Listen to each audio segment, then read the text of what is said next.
conference will now be recorded. तस्मै पाणिनये नमः।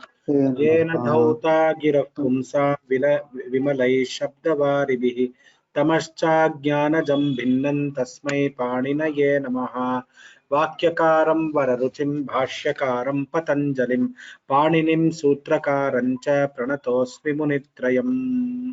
अथ शब्दानुशासनम् अथ माहेश्वराणि सूत्राणि आ इ उन् ऋ ए ओङ् ऐ औच हयवरट् लण् यमगणनं जभै घडदश जबगडदश ख फ छ ठ त च ट तौ कपै शशस्तर हल् इति माहेश्वराणि सूत्राणि।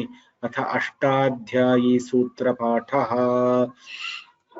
चतुर्थोऽध्यायः चतुर्थः पादः। कीर्तना भगिनी अस्ति वाद्य? Is Kirtana there? Astu. So we are in 120. रक्षो यातूनां हननी रक्षो यातूनां हनने रक्षो यातूनां हनने रेवती जगति हविष्याभ्यः रेवती जगति हविष्याभ्यः रेवती जगति हविष्याभ्यः प्रशस्ये प्रशस्ये प्रशस्ये असुरस्य स्वम् असुरस्य स्वम् असुरस्य स्वम् मायायामन् मायायामन् मायायामन् तद्वान् तद्वान् तद्वान् आसामुपधानः आसामुपधानः आसामुपधानः मंत्र इतीष्टकासु मंत्र इतीष्टकासु मंत्र इतीष्टकासु लुक्च मतोः लुक्च मतोः लुक्च मतोः अश्विमानन् अश्विमानन् अश्विमानन् वयस्यासु वयस्यासु वयस्यासु मूर्ध्नो मतुप् मूर्ध्नो मतुप् मूर्ध्नो मतुप् मत्वर्थे मासतन्वोः मत्वर्थे मासतन्वोः मत्वर्थे मासतन्वोः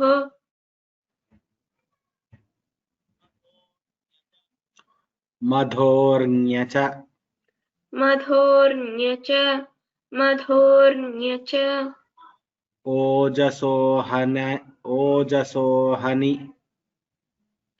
ओजसोहनि ओजसोहनि यत्खौ यत्खौ यत्खौ वेशो यशादेः वेशो वेशो यशादेः वेशो यशादेः भगाद्यल्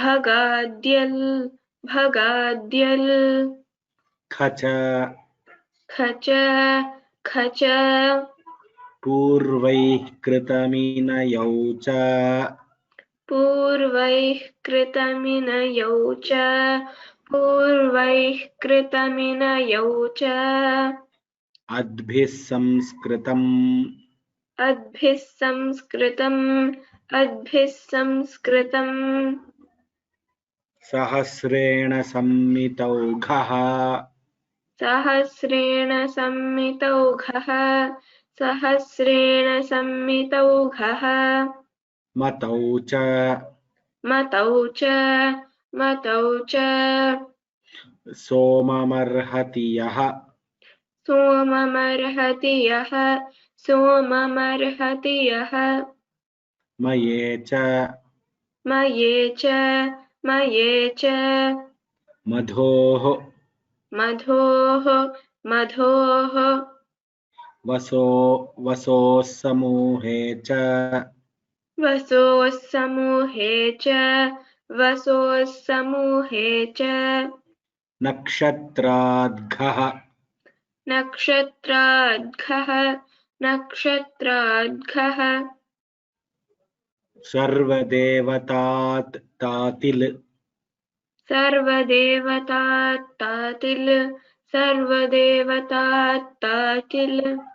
शिवशमरिष्टस्य करे शिवशमरिष्टस्य करे भावे च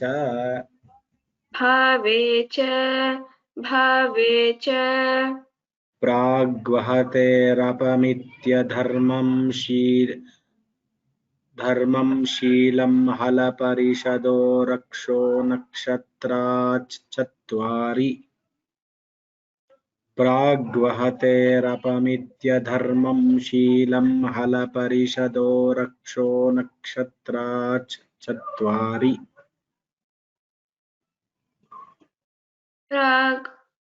प्राग्वहतेरपमित्यधर्मं शीलं हलपरिषदो रक्षो नक्षत्राच्चत्वारि प्राग्वहतेरपमित्यधर्मं शीलं हलपरिषदो रक्षो नक्षत्राच्चत्वारि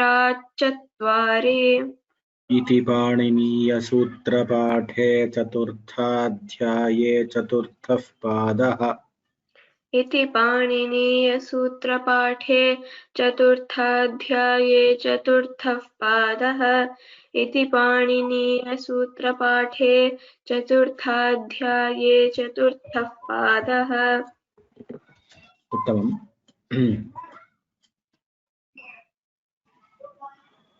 धन्यवादाः so people who are ready to chant Mother, mm. in 44114 it is Sarvadevat was Sarvadevata. 142. 141 142. Sarvadevat was Sarvadevata.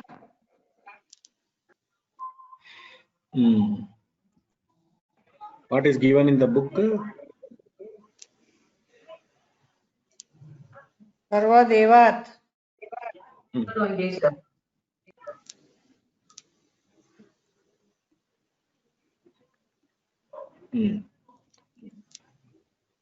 Sarvadevat is given in the book, I think.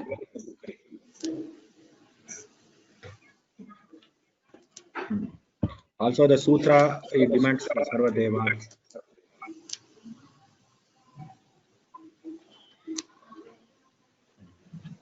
So who is having the book with you? I am not currently, today I am not having the book. So if somebody is having the book, you can let me know what is given in the Chaukamba Green book.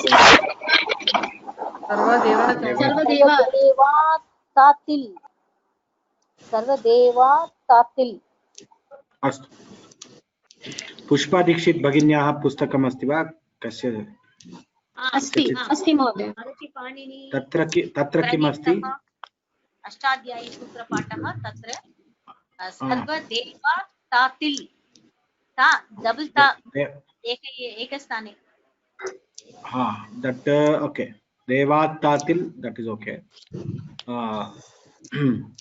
So devat, finally it is devat. Okay.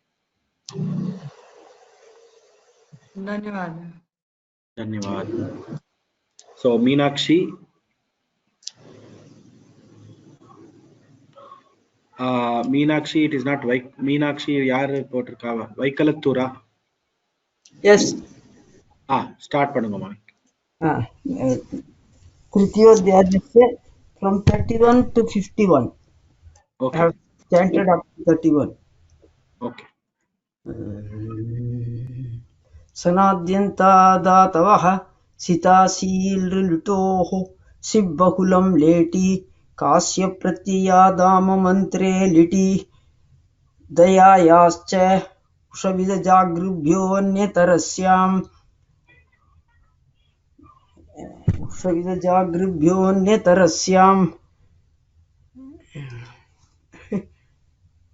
इजादेश्च गुरुमतो नृचः इजादेश्च गुरुमतो नृचः दयायासश्च दयायासश्च विदां कुर्वन्त्वित्यन्यतरस्याम् उषविदजागृभ्योऽन्यतरस्याम् अभ्युत्सादयां प्रजनयां च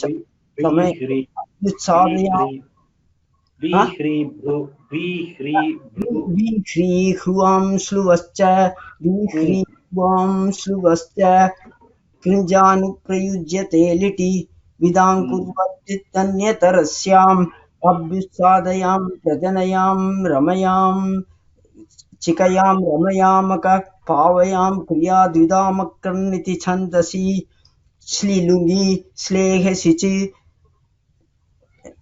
शलैगुपदादनिटक्सः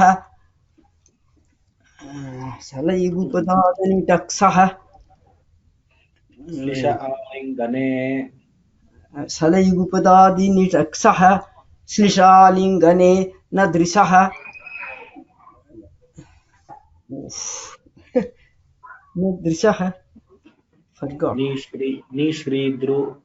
बीह्रीबृह्वां श्लुवच्च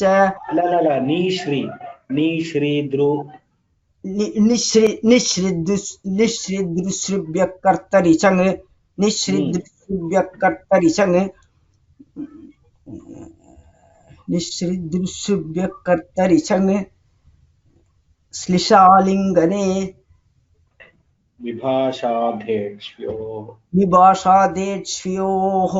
विभाषादेक्ष्योः गुपेश्छन्दसि नो नयति ध्वनयत्येलयत्यर्धयतिभ्यः सारी अस्तु धन्यवादः Varuna Nanduri Mahodaya, can I chant from the first sutra?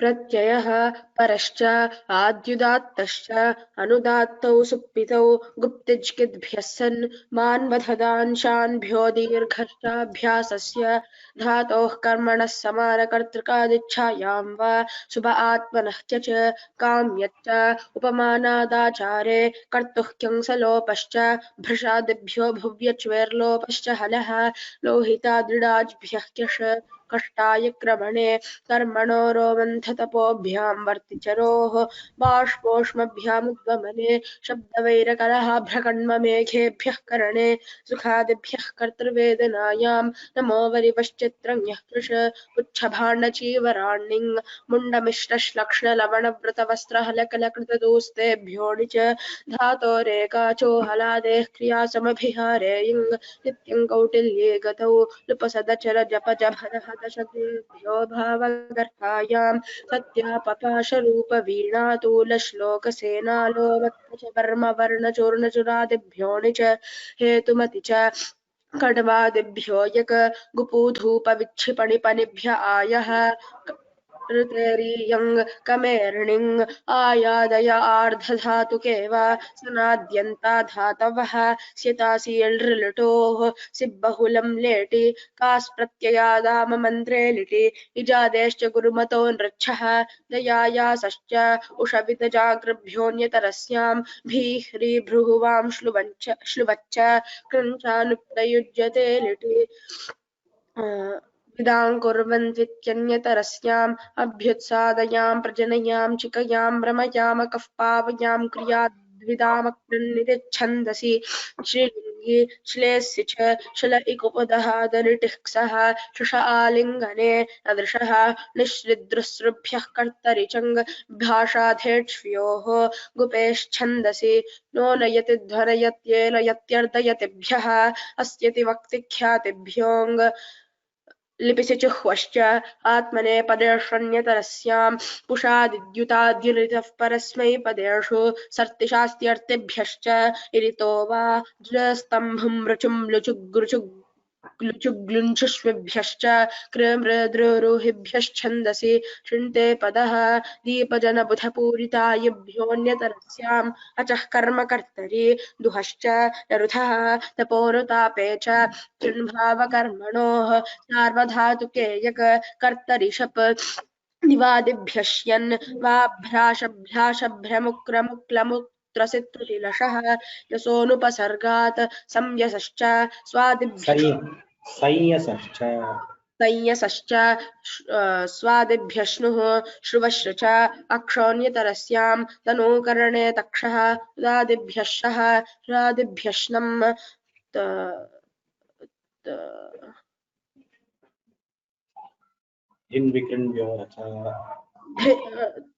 तनादिकृण्भ्य उहो धिन्विकृण्डोरच क्रियादिभ्यश्ना स्तन्भुस्तुन्भुस्कन्भुस्कुन्भुस्कुन्भ्यश्नुश्च हलश्नाशानद्धौ छन्दसि शाय जपि व्यत्ययो बहुलं लिङ्ग्याशुष्यङ्ग कर्मवत्कर्मणा तुल्यक्रियः तपस्तपः कर्म कस्यैव न दुहस्ननुनां यक्षिणौ कुशिराजौ न दुहस्नुनां यक्षिणौ न दुहस्नुनमां यक्षिणौ कुशिराजोः प्राचांश्यन् कुशिरजोः प्राचांश्यन् परस्मै पदं च धातोः तत्रोपपदं सप्तमीस्थं कृदतिङ् वासरूपो स्त्रियां कृत्याः तव्यनीयरः अचो यत् पोरनुपधात शकिसहोश्च गदमदचरयमश्चानुपसर्गे तावदेव। गदमदचरयमश्चानुपसर्गे 100 इतोपि 40 अस्ति वा? We can't recite like this. It's very difficult.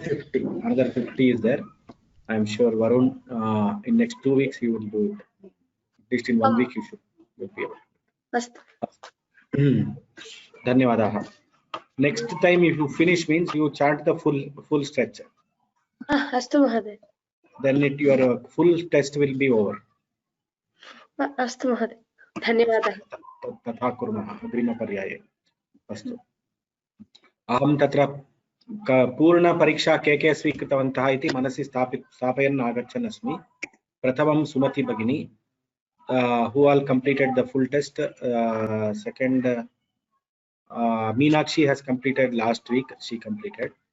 There was one more person who has completed. I don't know who. I think I forgot. Kalyaniya, Vaishnaviya.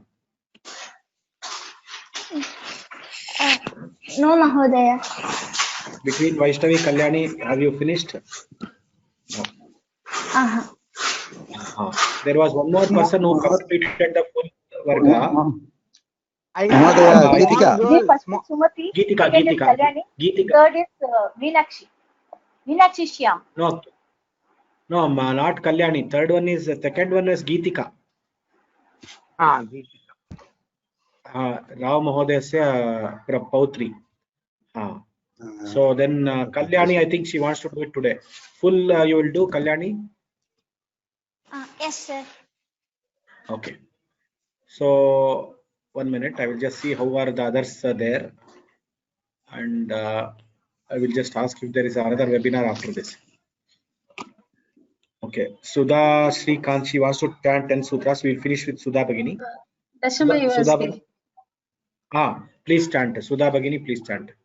युग्यञ्च पत्रे अमावस्यदन्यतरस्यां छन्दसि निष्टर्क्य देवहूय प्रणीयोन्नीयोच्छिष्य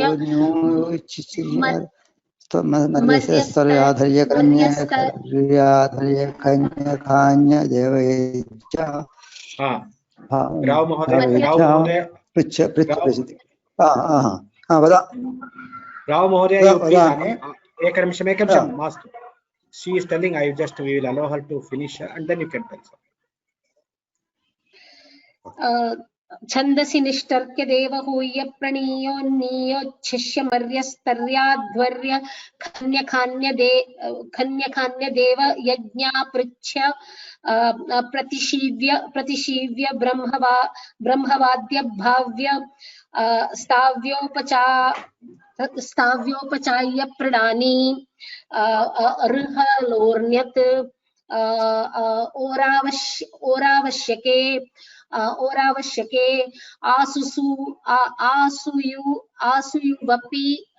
आसुयुवपि रपि लपित्रपि चमश्च आनयो नित्ये आनायो नित्ये प्रणायो संहितौ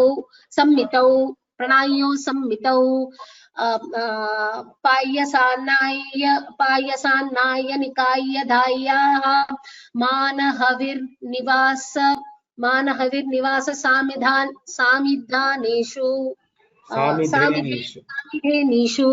सामिधेनीषु कृतो कुण्डपाय्य सञ्चाय्यौ अग्नौ परिचाय्योपचाय्य समूह्याः धन्यवादः। परांकुश नंबी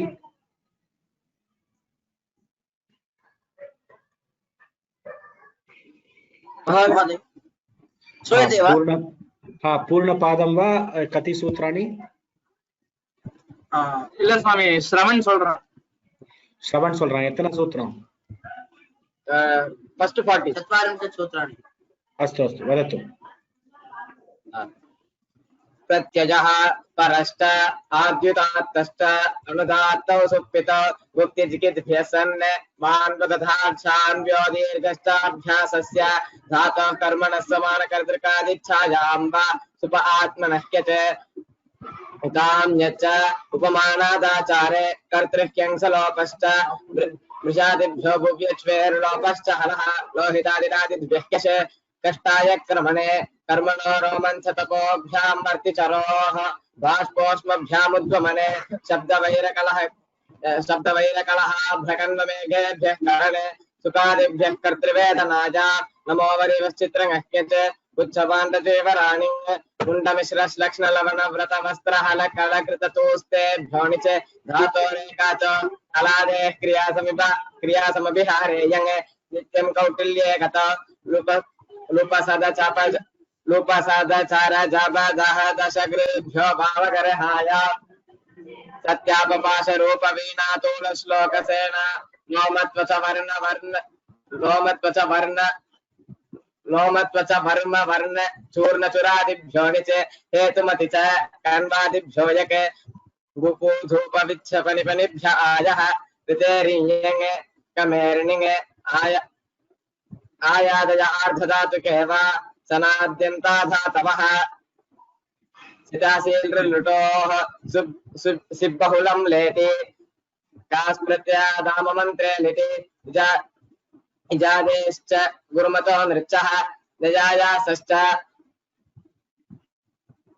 उषविदजागृभ्योऽन्यतरस्यां ब्रीह्रीब्रुहुवां सुभश्च क्यञ्च क्रीञ्चानुप्रयुज्यते विदां कुर्वन्त्वित्यन्यतरस्यां तावदेव। अस्तु Kalyani is there next. Before I go to Kalyani, Rao sir, how many sutras you want to tell? Total first padam, total padam sir. Total padam. Wait 1 minute. Ratnashri Bhagini, how much you want to tell? Ratnashri Bhagini? 20, sir, but I can chant more also. For whatever you have prepared, 20 others already go. Okay. Munda Mishra 21 to 40. Okay. Munda Mishra Shlavana Lakshna Vrata Vastra. Halakoto Jebjo Nicho. Munda Mishra Shlavana Lakshna Lavana. Munda Mishra Lakshna Lavana Vrata Vastra अलक अलक कृततुस्तेभ्यो निच धातोरेकाचो हलादे क्रिया समविहारे young नित्यं कौटिल्ये गतौ लुपसदचर जप दह दश गृभ्यो भावगर्भायां सत्यापपाश रूप वीणातूल श्लोक सेनालोम त्वच वर्म वर्ण चूर्ण चुरादिभ्यो निच हेतुमति च कण्ड्वादिभ्यो यक गुपूधूप विच्छि पणि पनिभ्य आयः ऋतेरीयङ् कमेर्निङ् आयादय आर्धधातुके वा सनाद्यन्ता धातवः स्यतासीलृटोः सिबहुललेटी कास् प्रत्ययादाम मन्त्रे लिटि इजादेश्च गुरुमतो नृच्छः दयायासश्च उषविदजागृभ्योऽन्यतरस्यां भीह्री भृहुवां श्लुवच्च कृञ्चानुप्रयुज्यते लिटि विदां कुर्वन्त्वित्यन्यतरस्यां तावदेव। धन्यवादाः भगिनी, अति उत्तमरीत्या उक्तवती। Kalyani, now you can tell the full pada. Today we will take Kalyani.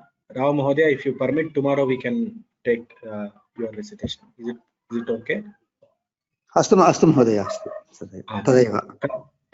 Kalyani adya bhavati karotu, because you have requested last week also you were requesting. Kalyani kripya karotu.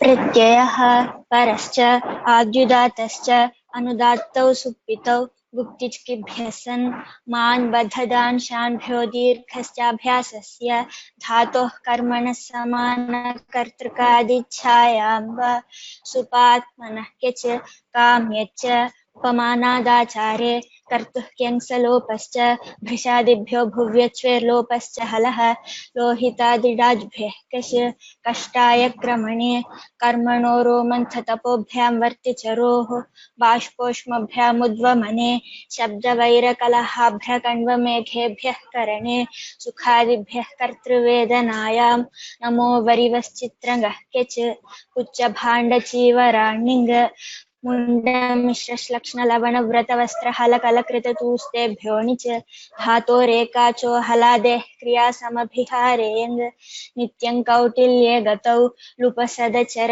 जप जपदः दशगृभ्यो भावगर्हायां सत्यापपाशरूपवीणातूलश्लोकसेना लोमत्वच वर्म वर्णचूर्णचुरादिभ्यो णिच हेतुमति च कण्वादिभ्यो यक गुपूधूपविच्छिपणिपनिभ्य आयः ऋतेरीयङ् कमेर्निङ् आयादयार्धधातुके वा सनाद्यन्ता धातवः शताशीर्लुटोः सिबहुलं लेटि कास् प्रत्ययादाममन्त्रे लिटि इजादेश्च गुरुमतो नृच्छः दयायासश्च उषविदजागृभ्योऽन्यतरस्यां भीह्री भृहुवां श्लुवच्च क्रिञ्चानुप्रयुज्यते लिटि विदां कुर्वन्त्वित्यन्यतरस्याम् अभ्युत्सादयां प्रजनयाञ्चिकयां रमयामकः पावयां क्रियाविद्दामक्रन्निति छन्दसि श्लीलुङ्गी श्लेषि च शलयुपदाधनिटक्सः श्लिशालिङ्गने नदृशः निश्रीदृशुभ्यः कर्तरिचङ्ग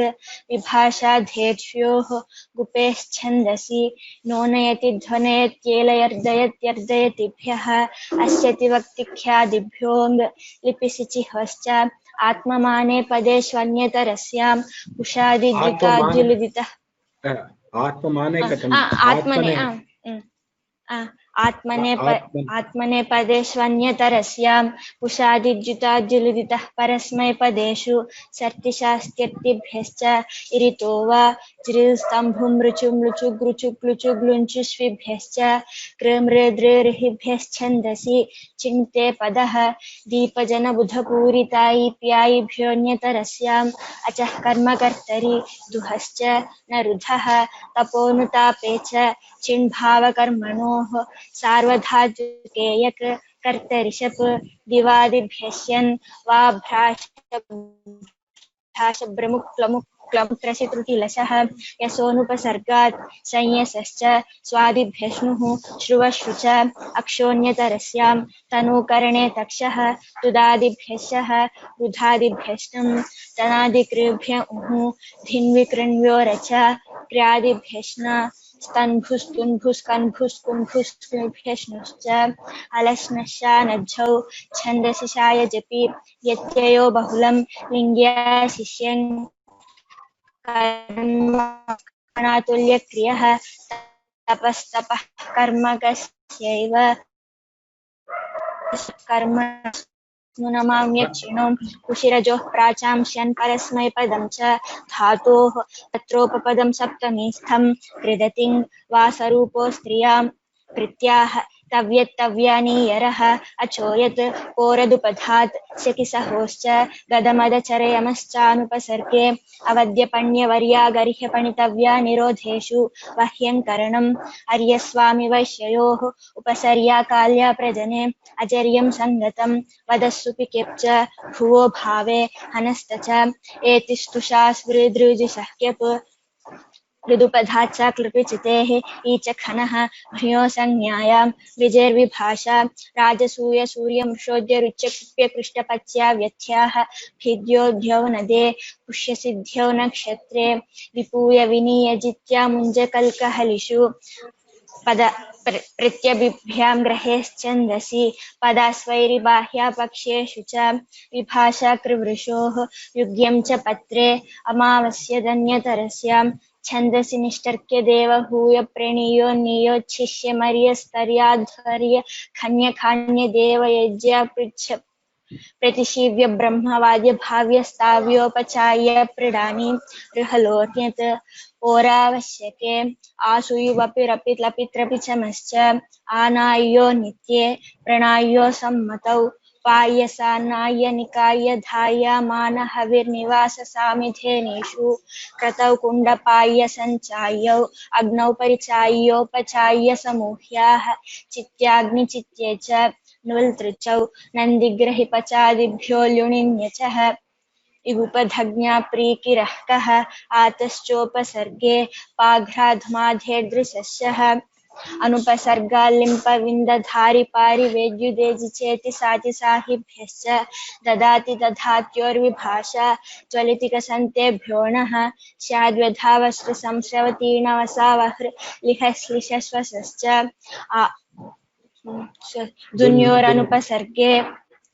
दुन्योरनुपसर्गे विभाषा ग्रहः गेहेकः शिल्पिनिष्वुन् रस्थकन् न्युच्च हश्च व्रीहिकालयोः पृश्रिल्वस्त्रमभिहारे उन् आशिषि च प्रत्ययो मुण्डविदान्दीपजनक्रादिभ्यो अवद्ययुग्यं च स्याद्व्यधादश इति पाणिनीयसूत्रपाठे तृतीयाध्यायस्य प्रथमः पादः.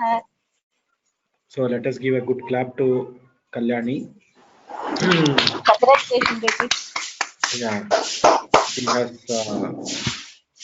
she's the fourth person to complete this first pada.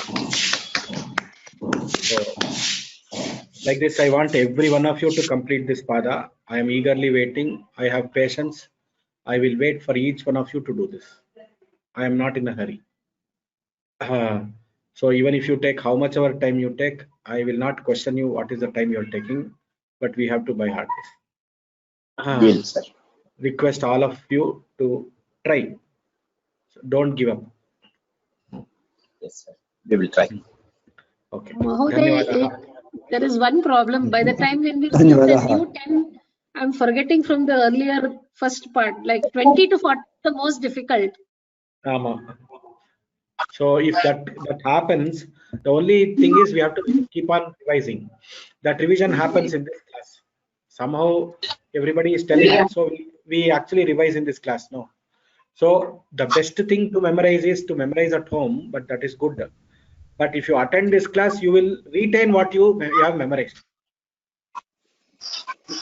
Okay, I am sure Sumati is why she is attending. She told she was ready before only. Meenakshi, she had told first pada when we were doing fourth pada only. She was doing. Meenakshi, Sham had already told Tritiya pada. But why they are attending the class? Only so that revision. It is like we have to take this to long-term memory. There is something called short-term memory in our brain. There is something called long-term memory. We have to take it to our long-term memory and keep it in our brain so that even in our Turiya Avastha, when they wake up, They wake you up suddenly in the night and ask, what is the fourth adhyaya, 31st sutra? Vidang kurvant, 41st sutra, Vidang kurvant ityanya tarasyam. I am sure like that we should be able to do it. Then in the next Janma, we will be Padini ourselves. We will invent another grammar. Okay. So, see, we are not aiming for being Padini or something. That was just a side note to motivate you all or inspire you all.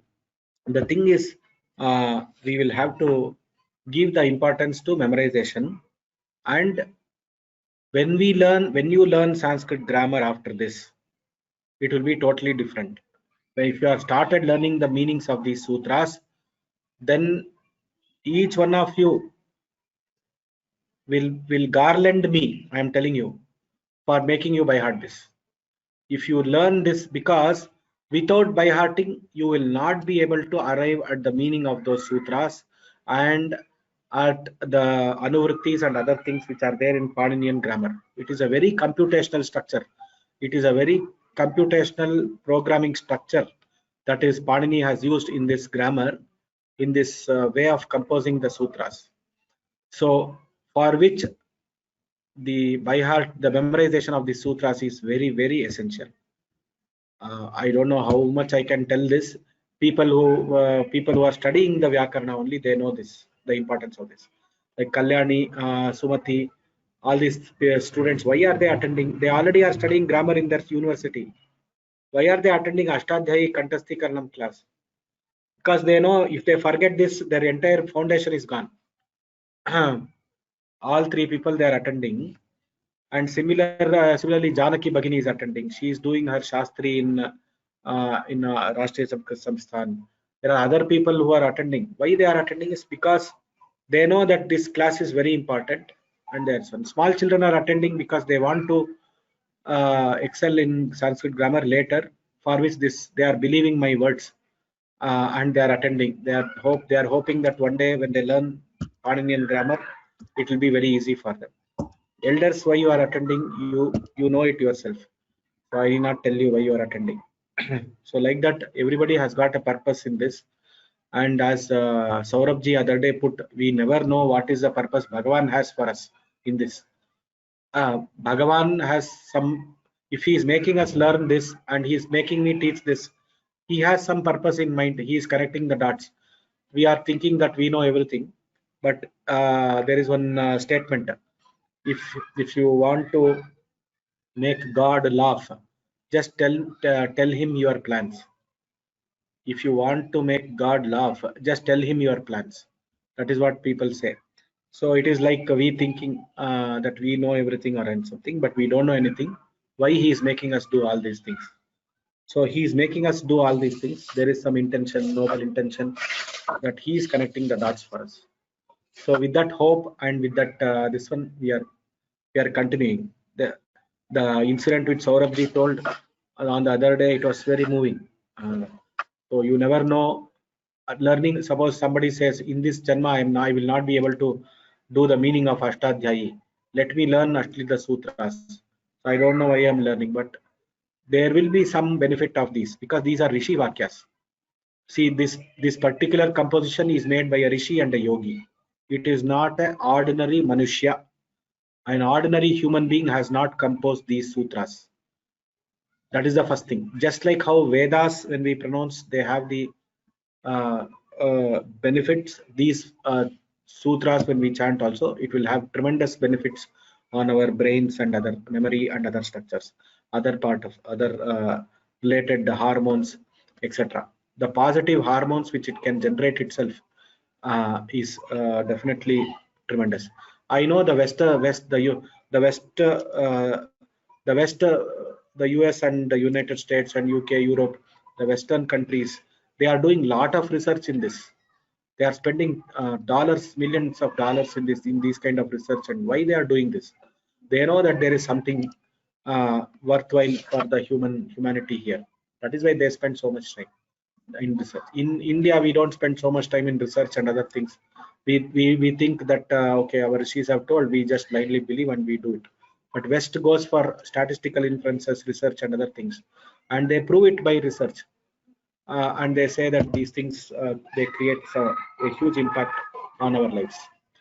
So I am sure all of us are experiencing that impact. So thank you very much for your attendance. Tomorrow we will Rao sir is going to tell the full sarga. We are eagerly waiting for Rao sir to tell tomorrow.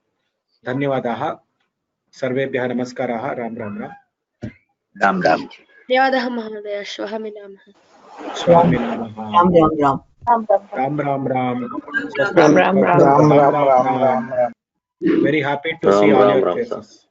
Very happy to see all your faces. Thank you very much. Swasti prajabhya paripalayantam nyayena margena mahimahishah go brahmane shubhamastu loka samastha sukhino bhavantu. Namaste. Namaste. Namaste. Ram ram ram.